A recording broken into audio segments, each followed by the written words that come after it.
In this video we'll be talking about nucleophiles and electrophiles in substitution reactions. So first let's define what a nucleophile and an electrophile is. In the previous video we talked about the substitution reaction of hydroxide with chloromethane to give methanol in the chloride ion. Remember what we said in that video was that a lone pair of electrons from hydroxide forms a new bond to carbon, breaking the bond to the chlorine atom.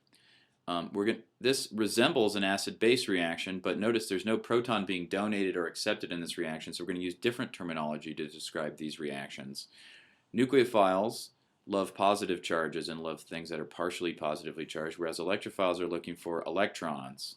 So if we consider chloromethane, we have carbon that's making 4 bonds, right?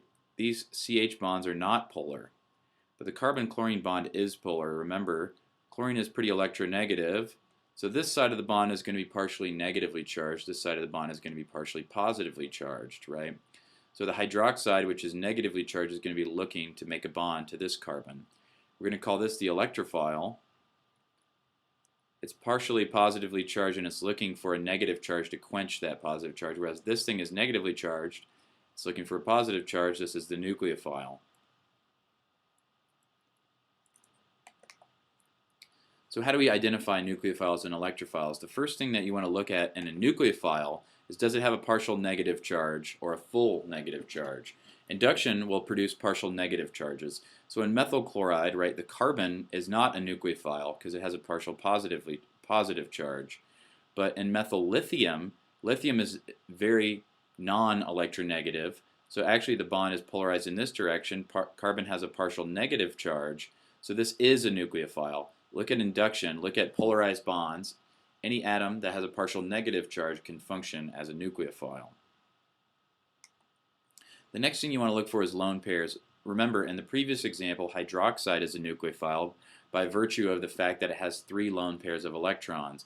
Ethoxide could also be a nucleophile. Ethanol could even be a nucleophile even though it doesn't have a negative charge because it possesses 2 lone pairs of electrons.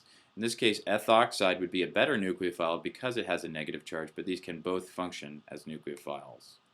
The last thing you want to look for in terms of something that can act as a nucleophile is a pi bond.